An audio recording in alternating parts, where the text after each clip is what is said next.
ഒരു കാലത്ത് ഫുട്ബോൾ ഗെയിമുകളുടെ രാജാവ് എന്ന് തന്നെ വിശേഷിപ്പിക്കാൻ പറ്റുന്ന ഈ ഫുട്ബോളിൻ്റെ ചരിത്രം നമുക്കൊന്ന് നോക്കി വരാം.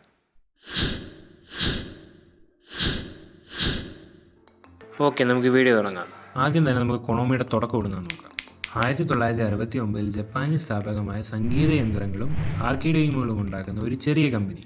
തുടക്കകാലത്ത് അത് മാത്രമായിരുന്നു കൊണോമി. പിൽക്കാലത്ത് കോൺട്ര, മെറ്റൽ ഗിയർ, സൈലന്റ് ഹിൽ പോലുള്ള സൂപ്പർ ഹിറ്റ് ഗെയിമുകൾ പുറത്തിറക്കി കൊണോമി അവൻ്റെ വരവ് അറിയിച്ചു.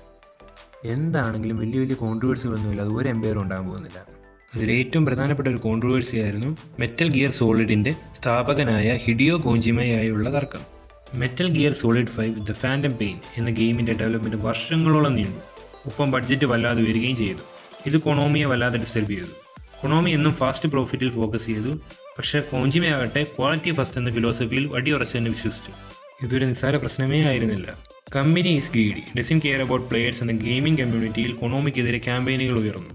ഇത് കൊണോമിയുടെ പ്രതിച്ഛായ തന്നെ തകർത്തു കളഞ്ഞു. എന്നാൽ യഥാർത്ഥ കഥ ഇവിടെയെങ്ങുമല്ല.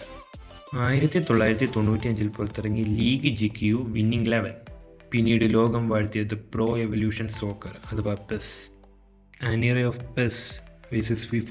2000-കളിൽ തോത്തറ്റിക് ഗെയിം പ്ലേ എന്ന ടാഗ് ഫിഫയും ഫിഫയുടെ ഫാൻസ് അവകാശപ്പെട്ടപ്പോൾ ഫുട്ബോൾ ആരാധകർക്കിടയിൽ പുതിയൊരു കമ്മ്യൂണിറ്റി രൂപപ്പെട്ടു. And their notion was PES is real football. ആരാധകരുടെ മനസ്സ് ജയിച്ചുകൊണ്ട് മാത്രമായില്ല, കൊണോമിക്ക് പല ക്ലബ്ബുകളുടെ ഒഫീഷ്യൽ ലൈസൻസ് കിട്ടുന്നതിൽ പരാജയപ്പെട്ടു. വേറെ നിവൃത്തിയില്ലാതെ കൊണോമിക്ക് ഫേക്ക് നെയിംസ് യൂസ് ചെയ്യേണ്ടി വന്നു. മാഞ്ചസ്റ്റർ യുണൈറ്റഡിന് പകരം മാൻ റെഡ്, ചെൽസിക്ക് പകരം ലണ്ടൻ FC, ലോക പ്രശസ്തമായ റയൽ മാഡ്രിഡിന് പോലും ലൈസൻസ് നേടാൻ അവർ കഴിഞ്ഞില്ല. ഒരു പരിധിവരെ ഫാൻസ് ഇതിനെ ഫണ്ണായി എടുത്തെങ്കിലും ഫിഫയെ സംബന്ധിച്ച് ഇതൊരു ട്രംപ് കാർഡ് തന്നെയായിരുന്നു. ഫിഫ ഫാൻസിനിടയിൽ ഇതൊരു ആഘോഷമായി മാറി. കാര്യങ്ങൾ ഇങ്ങനെയൊക്കെ ആയിരുന്നെങ്കിലും 2001 മുതൽ 2013 വരെ പെസ്സിൻ്റെ കരിയറിൻ്റെ ഗ്രോത്ത് വളരെ ഉയരത്തിലോട്ടാണ് പോയിക്കൊണ്ടിരുന്നത്. ഇന്നും ഫാൻസിനിടയിൽ PES 5, PES 6 ലെജൻഡറി ആയി തന്നെ പറയപ്പെടുന്നു. അങ്ങനെയൊക്കെയാണെങ്കിലും മാർക്കറ്റിങ്ങിലോട്ട് വരുമ്പോൾ ഫിഫയുടെ തട്ട് താഴ്ന്നതന്നെയായിരുന്നു. ഒരിക്കലും കൊണോമിക്ക് ഫിഫയുടെ മാർക്കറ്റിംഗ് പവറുമായിട്ട് മുട്ടി നിൽക്കാൻ പറ്റുമായിരുന്നില്ല. കൊണോമിയുടെ ലിമിറ്റഡ് ബഡ്ജറ്റുമായി ഫിഫയുടെ സെലിബ്രിറ്റി എൻഡോഴ്സ്മെന്റ്, TV ആഡ്സ് ഇതൊന്നും പോരാഞ്ഞിട്ട് ഒഫീഷ്യൽ വേൾഡ് കപ്പ് ലൈസൻസ് കൊണ്ട് ഉണ്ടായ പ്രചാരത്തിന് മുന്നിൽ തല കുനിച്ച് നിൽക്കാൻ മാത്രമേ കൊണോമിക്ക് ആകുമായിരുന്നുള്ളൂ. കാലം മാറി. EA സ്പോർട്സ് വൻതോതിൽ തന്നെ ലൈസൻസ് ഡീലുകളെല്ലാം നേടി. ചാമ്പ്യൻസ് ലീഗ്, പ്രീമിയർ ലീഗ്, ലാ ലീഗ മുതലായ എല്ലാ ലീഗുകളും ഫിഫ കൊണ്ടുപോയി. ഇത് പതുക്കെ ഫാൻസിനെ കൊണോമിയിൽ നിന്ന് ഫിഫയിലോട്ട് മാറാനുള്ള ഒരു ടെൻഡൻസി ഉണ്ടാക്കി തുടങ്ങി. ഈ ട്രാൻസ്ഫർ മനസ്സിലാക്കിയ കൊണോമി വല്ലാതെ അസ്വസ്ഥനായി. ഇത് വല്ലാതെ ഡെസ്പെറേറ്റ് ആയിട്ടുള്ള ഡീലുകളിലോട്ട് ലീഡ് ചെയ്തു. യുവന്റസ്, റോമ, നാപ്പോളി അങ്ങനെ 1-2 ക്ലബ്ബുകളുടെ ഡീല് PES സ്വന്തമാക്കി.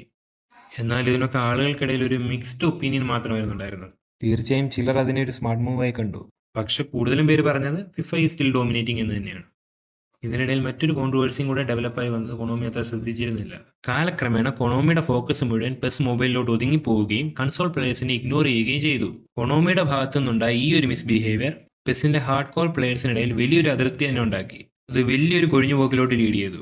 എന്നാൽ യഥാർത്ഥ പ്രശ്നം ഇതൊന്നുമായിരുന്നില്ല. ഈ ഫുട്ബോൾ എന്ന ഐഡിയ ആയിരുന്നു യഥാർത്ഥ പ്രശ്നം ഉണ്ടാക്കിയത്.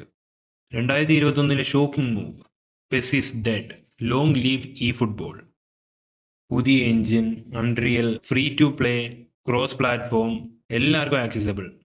അങ്ങനെ ഒരുപാട് പുതുമകളുള്ള ആശയങ്ങൾ മുന്നോട്ട് വെച്ചാണ് ഈ ഫുട്ബോളിൻ്റെ വരവ്. പക്ഷെ അന്നും ക്രിട്ടിക്സ് പറഞ്ഞു ഈ മോഡൽ കൊണോമി മൈക്രോ ട്രാൻസാക്ഷന് വേണ്ടിയാണ് കൊണ്ടുവരുന്നതെന്ന്. മൈക്രോ ട്രാൻസാക്ഷൻ എന്നാൽ ഗെയിമിനുള്ളിൽ തന്നെ നടത്തുന്ന ചെറിയ ട്രാൻസാക്ഷൻസ് ലൈക്ക് ക്രേറ്റ്, പോയിന്റ്സ്, അങ്ങനെ ഓൺലൈൻ പേയ്മെന്റിലൂടെ നടത്തുന്ന എന്തും. ഈ ഒരു ക്രിറ്റിസിസം ഫാൻസിനിടയിൽ മറ്റൊരു ആശങ്കയാണ് ഉണ്ടാക്കിയത്.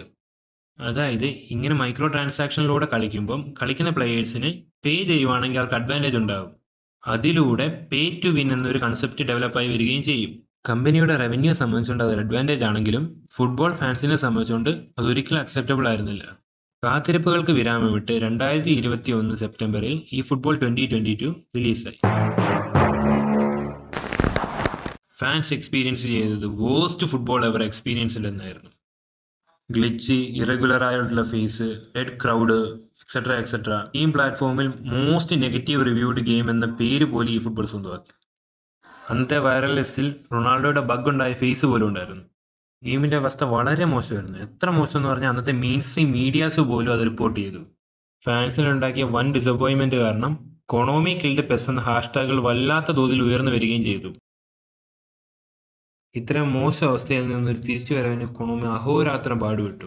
Dream team mode, bug fix ചെയ്യുക, സ്ലോ ഇംപ്രൂവ്മെൻറ്റ്, അങ്ങനെ സ്വീകരിക്കാൻ പറ്റുന്ന ഒരുപാട് മെത്തേഡുകൾ കൊണോമി സ്വീകരിക്കാൻ ശ്രമിച്ചു. അപ്പോഴും ഓഫ്ലൈൻ മോഡ് പോലുള്ള ഫാൻസിൻ്റെ ഡിമാൻഡുകൾ കൊണോമി ഇഗ്നോർ ചെയ്യുക തന്നെ ചെയ്തു. ഒരുപാട് പ്രശ്നങ്ങൾ കൊണോമിക്ക് വീക്ക്ലി അപ്ഡേറ്റ്സിലൂടെ മാറ്റാൻ കഴിഞ്ഞെങ്കിലും ലൈവ് സർവീസ് മോഡലിലൂടെ പല ഫീച്ചേഴ്സും ഗെയിമിൽ നിന്ന് നഷ്ടമായി പോവുകയും ചെയ്തു. ഒരു കാലത്ത് വളരെ ട്രെൻഡിങ്ങായി മാറിയ ബ്ലാക്ക് ബോൾ ആനിമേഷനും സിമ്പിൾ ആൻഡ് എഫക്റ്റീവ് ഗ്രാഫിക്സും പിന്നീട് എത്ര കൊണോമി ശ്രമിച്ചിട്ടും തിരിച്ചു കൊണ്ടുവരാൻ കഴിഞ്ഞിട്ടില്ല. ഇന്ന് വളരെയധികം ഓവറായി തോന്നുന്ന ആനിമേഷൻസും ഒരുപാട് കാർട്ടൂൺ കഥാപാത്രങ്ങളോട് സാമ്യമുള്ള ഗ്രാഫിക്സും ഡിസ്റ്റർബ് ചെയ്യാൻ മാത്രം ഓവർ ഡെക്കറേറ്റ് ചെയ്ത ഹൈലൈറ്റ് കാർഡുകളും ഒരുപാട് ഫുട്ബോൾ ഫാൻസിനിടയിൽ വല്ലാത്ത നീരസം ഉണ്ടാക്കിയിട്ടുണ്ട്. ഈ പറയുന്ന ടോപ്പിക്കുകളിലൊക്കെ ഇപ്പോഴും ഡിബേറ്റുകൾ തുടർന്നുകൊണ്ട് തന്നെയാണ് ഇരിക്കുന്നത്. ഒരു long time PES evolution soccer ഫാനിൻ്റെ മനസ്സിലുള്ള ഒരു ചോദ്യമാണ്, is eFootball is really the future of PES or is PES already dead? എന്തൊക്കെ പറഞ്ഞാലും അവസാന വിസിൽ മുഴങ്ങിയിട്ടില്ലല്ലോ. As a football fan injury ടൈമിൻ്റെ ലാസ്റ്റ് മൊമെൻറ്റ് വരെ ഗോളടിക്കാൻ അവസരമുണ്ട്. ഒരു കാലത്ത് ഫുട്ബോൾ ഗെയിമിൻ്റെ രാജാവെ മാറിയ പെസ്സിന് ഇനിയും തിരിച്ചു വരാൻ സമയമുണ്ട് എന്ന് തന്നെയാണ് ഒരു ഫുട്ബോൾ ഫാൻ എന്ന നിലയിൽ ഞാൻ ആഗ്രഹിക്കുന്നതും വിശ്വസിക്കുന്നതും. കണ്ടറിയണം കോശി, നിനക്കെന്താ സംഭവിക്കാതെ.